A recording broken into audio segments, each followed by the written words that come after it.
My name is Miriam Atieno. I was the first lady of our small but tightly knit Pentecostal church in Malabo, Equatorial Guinea. My husband, Pastor Jonah Atieno, was a man of immense integrity. He carried his Bible like a sword and loved his flock like Christ himself. We had been married for 15 years. No children, but plenty of ministry, love, and long, prayerful nights. To everyone, we were the perfect pair. To me, things were more complicated. It all began during the National Players' Breakfast, an annual interfaith gathering hosted by the President's office. It brought together politicians, diplomats, spiritual leaders, business moguls, and occasionally, a few celebrities for a morning of prayer, speeches, and veiled political maneuvering. I wasn't supposed to be there. Pastor Jonah had a prior commitment in Bata, so he asked me to represent the church in his place. I wasn't thrilled, but I agreed. I wore a flowing indigo dress with gold embroidery, modest yet elegant. That morning, the sun burned high and hot, and the Hilton Hotel's ballroom shimmered with perfume, polished shoes, and soft political tensions. That's where I met Baltasar Ngonga, the enigmatic leader of the National Financial Investigation Agency (NFIA). He was a man whose very name made government ministers sit straighter in their chairs and oligarchs check their bank balances twice. Handsome in a subdued way, with dark, thoughtful eyes and a voice like velvet soaked in whiskey, Baltasar wasn't just powerful, he was aware of his power. He approached me during the intermission with a charm that was both subtle and deliberate. "You're Jonah's wife, aren't you?" he said, taking my hand with an almost theatrical gentleness. "Yes," I replied, cautious. "And you're Mr. Ngonga?" "Please," he smiled. "Just Baltasar." His grip lingered a second too long. His eyes didn't look away quickly enough. I noticed. I should have walked away. But I didn't. Over the next few weeks, he found reasons to contact me. A donation to our church. A request for spiritual counsel. An invitation to a private luncheon to discuss philanthropy. It was all technically innocent, but there was something else underneath. A current. A pull. A dare. I told Jonah about none of it. We met again at a gallery opening. Again at a UNICEF fundraiser. Each time, it was just talking, intellectual, charged, thrilling. He made me feel like something more than the pastor's wife. He made me feel noticed. Then came the night that everything changed. He invited me to his residence under the guise of discussing funding a church rehabilitation project. It was a mansion, tucked away behind tall iron gates, guarded by men with earpieces. We talked over vintage wine. We laughed. He quoted scripture better than I did. And then he kissed me. I didn't pull away. What followed was a web of lies and stolen afternoons. While Jonah prepared sermons and led Bible study, I would sneak away, consumed by the fire that was Baltasar. He took me to private islands off the coast, to villas in Bata and Douala. I stayed in rooms where the sheets smelled like jasmine and sin. He was everything Jonah wasn't: mysterious, dangerous, decisive. But more than that, he listened. He touched me with purpose, looked at me like I was made of secrets he wanted to unfold. I was torn. Every Sunday I sat beside my husband on the pulpit, leading songs of praise, my voice shaking with guilt. Every day I told myself I would end it. And every night I didn't. Baltasar wanted more.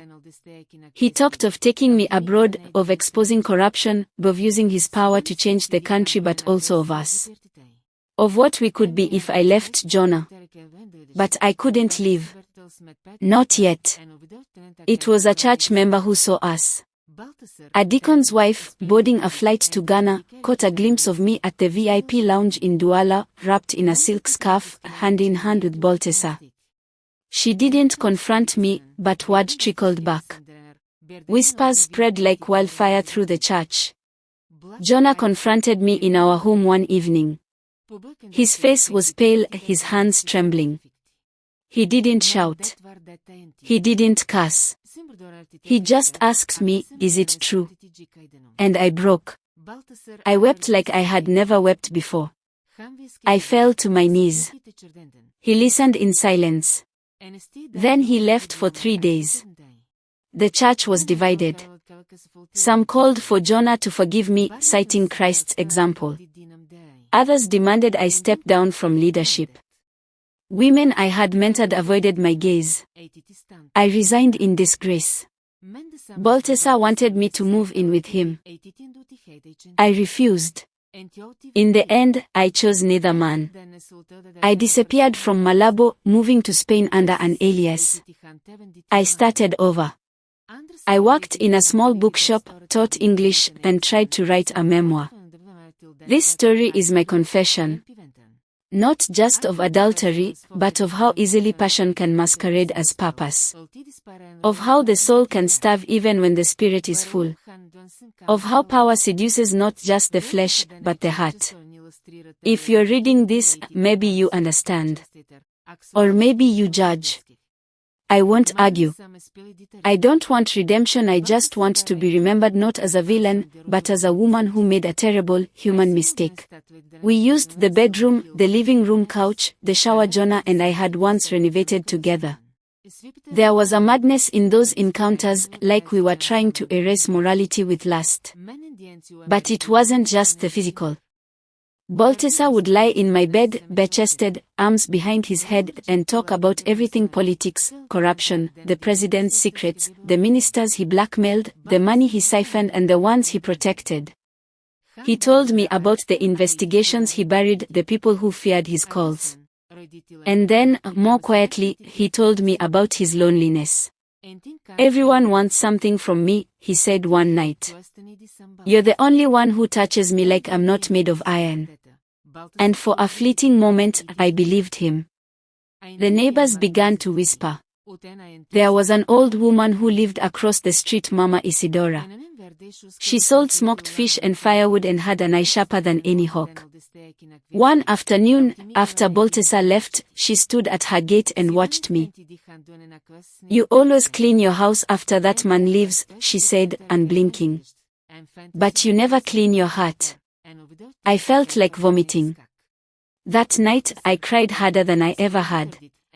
I sat in Jonah's study and opened his Bible. I prayed, not for forgiveness, but for numbness.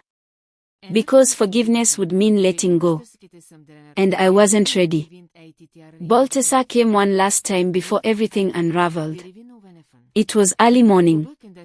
Jonah had gone to the prison ministry. Balthasar didn't smile that day. He just held me tightly and said, "They're watching me now. I may not be able to see you again for a while." I asked if he was in danger. He didn't answer. When he left, I felt the coldest silence settle into the house. I knew then it was over. The thrill was gone. What was left was ash, guilt, and the echo of a man who never truly belonged to me or anyone. There was a time when the world tasted sweeter. I can still smell the cinnamon and sea salt that lingered in the curtains after he left. The way the house felt charged with invisible electricity. The way I would hum without realizing it, cleaning dishes in a daze, my cheeks flushed as if lit by an inner sun. Before Balthasar left, life had become a dangerous, intoxicating dream and I was floating in the middle of it, untethered and unrepentant. It wasn't just the secrecy that made it addictive. It was how he made the ordinary feel cinematic. We had a rhythm, a choreography built on stolen hours. Jonah, ever predictable, would be out on pastoral duty, visiting hospitals, leading prayer camps, or traveling to speak at regional conferences. And when he was away, Balthasar came in like a different kind of holy fire, quiet, potent, consuming. Mornings with Balthasar were our own kind of liturgy. He would arrive early, dressed in casual luxury pressed shirts with open collars, sometimes wearing subtle cologne that smelled like pine and polished wood. He never rang the doorbell. He would tap twice on the back kitchen door, just loud enough for me to hear over the gospel music I always kept playing to mask our silence. He'd bring me things. Rare cheeses from Europe, perfumes banned in the country because of customs disputes, and books, oh, the books. Thick novels and poetry anthologies, pages annotated with his handwriting. He said I reminded him of literature, beautiful, layered, dangerous. We'd sit in the kitchen and drink strong coffee, laughing about how poorly the government was run or how absurd church politics could be. There was an ease to it between the flirting and the philosophy, between the intimacy and the intelligence. Once, he brought a music player and played old Congolese rumbas. He took my hand, and we danced barefoot on the tile floor, spinning slowly like two people who'd never known sorrow. Do you ever wonder, he whispered, what your life would have been like if you hadn't married him? No, I lied, looking away. I try not to think about that. But I did. All the time. By midday, we'd retreat to the bedroom. I remember how the air would grow heavy as we undressed slowly, like worshippers shedding earthly burdens. He knew my body in a way that felt not just carnal, but deliberate, each touch a claim, each kiss a line drawn across a map only we understood. Sometimes we didn't even speak afterward. He would lie on my chest and trace circles on my skin with his fingertip while I stared at the ceiling, drunk on adrenaline and guilt. Other times, we talked like lovers caught between fantasy and forever. He once confessed something that shook me. I monitor everything in this country, he said.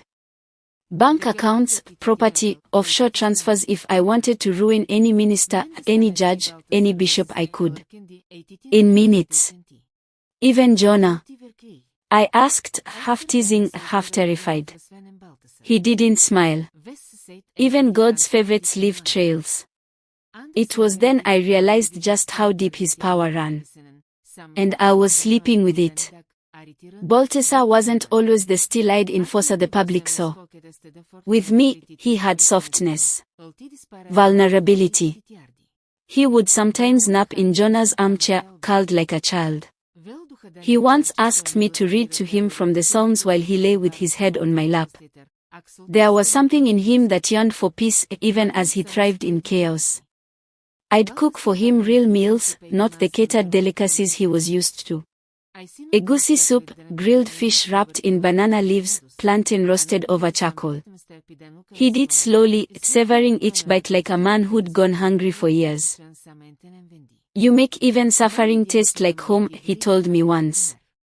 We built a universe of our own, one room at a time. He left behind toothbrushes, shirts, a bottle of scotch in the cabinet Jonah never opened. He left behind parts of himself, like invisible fingerprints on every surface. And me? I left behind pieces of my soul in his hands. Willingly. As things deepened, so did the lies. I started inventing new church events, new conferences, new excuses for Jonah. I'd say I was praying in solitude at the retreat center, or fasting at my cousin's house. I even convinced Jonah I had a calling to mentor girls in a neighboring village just so I could be gone with Balthasar for 3-day weekends. We went to a beach house in Bini once. We swam naked at midnight under a sky teeming with stars. That night, he held me close and whispered, "You were never meant for a pulpit. You were meant for freedom." And for a moment, I believed it.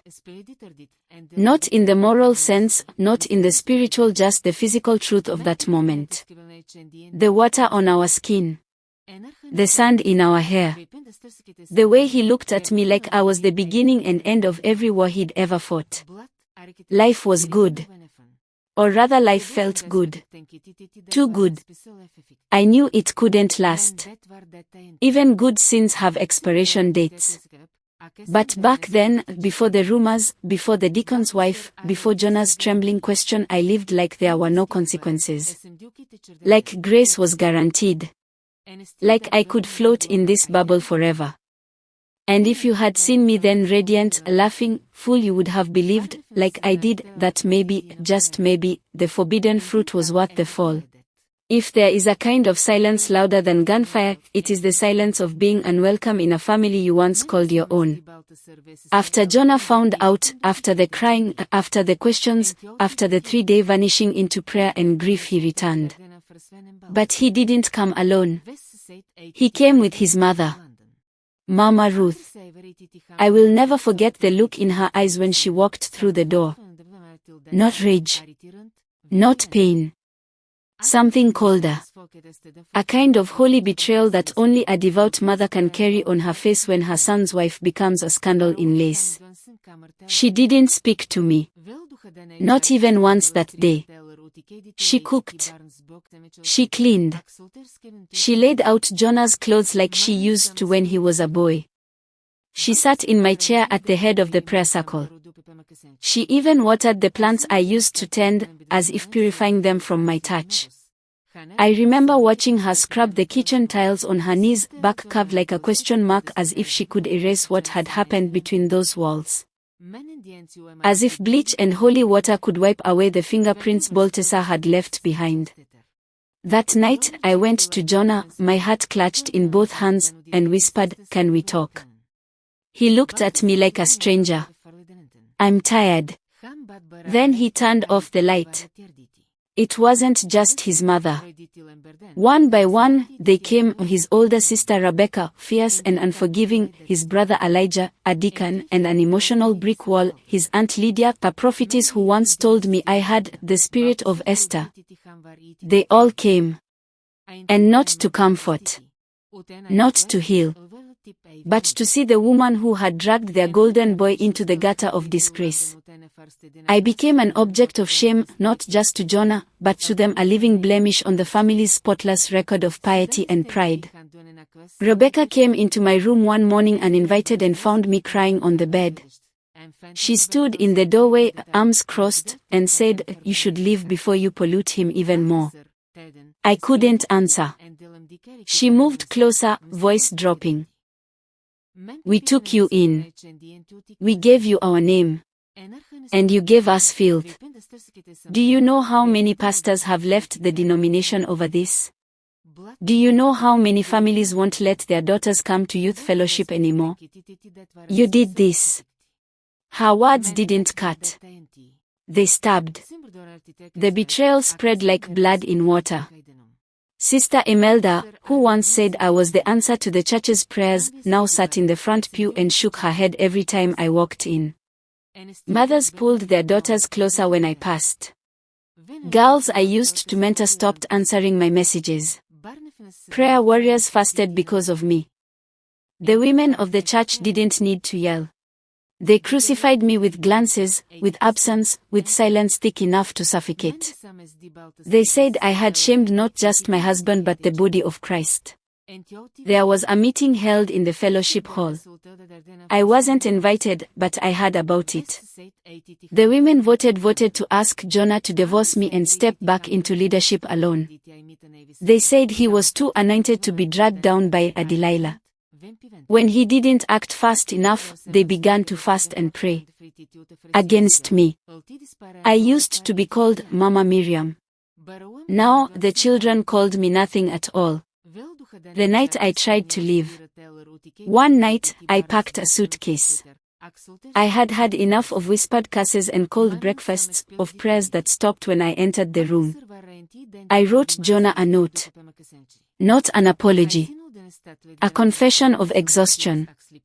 I told him I didn't want to keep hurting him by just being present. As I stepped out the door, Mama Ruth appeared behind me.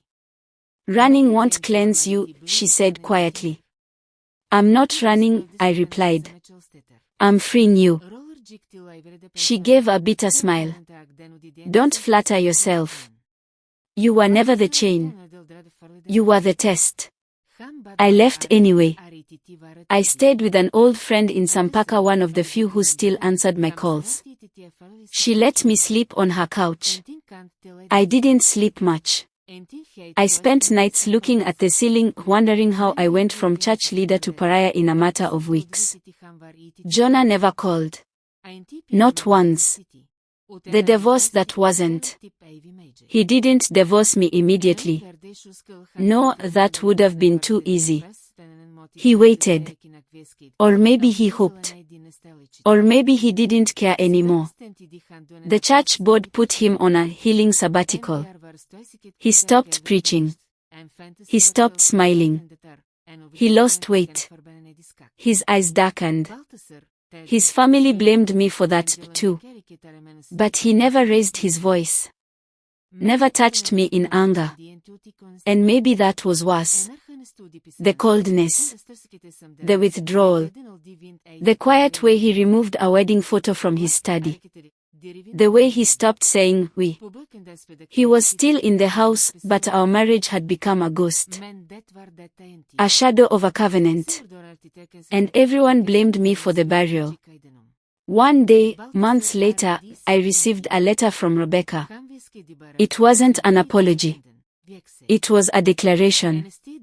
Even if he forgives you, we never will.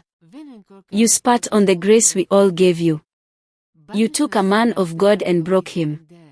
We pray that one day, God will use you again. But not here. Never here. You are not welcome in this house again. It was signed not just by Rebecca, but by 6 family members including Mama Ruth. I read it 3 times. Then I folded it, placed it inside my Bible right between the pages of Psalm 51 and never opened it again. Epilogue of a wound still healing. Even now, I can still feel the weight of their eyes on me. I live in a quieter town now, under a different name. I teach children music. I found some peace, not enough to erase the past, but enough to sleep at night. I hear Jonah has returned to ministry. I don't know if he ever tells the story. I don't know if he says my name. But I imagine his family still flinches when they hear it. Miriam. The shame. The scar. The woman who once sang hymns beside them, and then burned the altar down with her hands.